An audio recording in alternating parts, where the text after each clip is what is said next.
then here to attract bees and other beneficials, some lavender. Little bees. Okay, okay. I never that you are allergic, so yeah. Just don't get too close.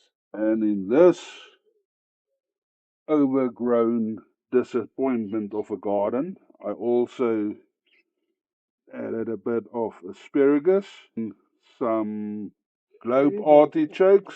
Brussels sprouts.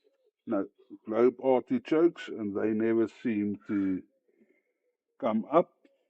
And also rhubarb, which doesn't seem to have come up unless this is a rhubarb.